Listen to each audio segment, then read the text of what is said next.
શું તમે જાણો છો કે હનુમાનજીની પૂંછ કોનો અવતાર હતી અને કોણ હતા હનુમાનજી? મિત્રો, વિડીયો અંત સુધી જરૂરથી જોજો અને કમેન્ટમાં જય બજરંગ બલી લખવાનું ના ભૂલતા. હનુમાનજીના અવતાર અને તેમની પૂંછ પાછળ એક પૌરાણિક કથા છે જેના વિશે બહુ ઓછા લોકો જાણતા હશે. આ વાત ત્યારની છે જ્યારે એક વખત પાર્વતીજીએ ભોળાનાથને કહ્યું, ભગવાન, તમારા ભક્તને કૈલાશ પર્વત પર આવતા રોકો, નહીં તો કોઈ દિવસ ક્રોધમાં આવીને હું તેને આગમાં ભસ્મ કરી દઈશ. જ્યારે પણ તમારો આ ભક્ત કૈલાશમાં આવે છે તો હું પોતાની જાતને ખૂબ જ ચિંતિત અનુભવું છું. મને આ વાત બિલકુલ પસંદ નથી, તેથી કૃપા કરીને તેને સમજાવો જેથી તે ફરીથી કૈલાશમાં પ્રવેશ ન કરે. શિવજી જાણતા હતા કે દેવી પાર્વતી માત્ર તેના વરદાનનું માન સન્માન જાળવવા માટે રાવણને કંઈ કહેતા નથી. આ પછી જ્યારે મહાદેવ બહાર આવ્યા ત્યારે તેમણે જોયું કે રાવણ નંદીને પરેશાન કરી રહ્યો છે. શિવજીને જોતા રાવણે હાથ જોડીને મહાદેવને પ્રણામ કર્યા. મહાદેવે કહ્યું, આવ દશાનંદ, કેમ આવવાનું થયું? રાવણે કહ્યું, મહાદેવ, હું તો માત્ર તમારા દર્શન કરવા આવ્યો છું.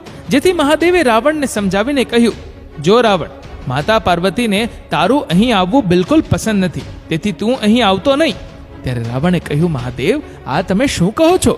તમે જ મને કોઈ પણ સમયે તમારા દર્શન માટે કૈલાશ પર્વત પર આવવાનું વરદાન આપ્યું હતું અને હવે તમે જ તમારું વરદાન પાછું લો છો.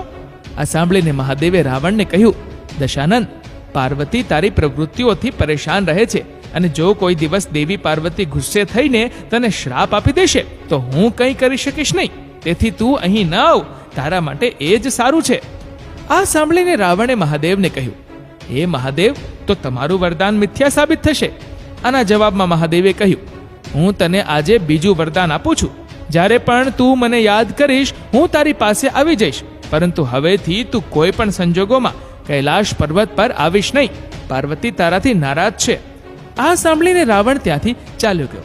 ઘણા વર્ષો પછી હનુમાનજીએ રાવણની સુવર્ણ નગરી લંકાને બાળીને રાખ કરી દીધી અને રાવણ હનુમાનજીનું કંઈ બગાડી શક્યો નહીં. તે જોઈને રાવણ પરેશાન થઈ ગયો.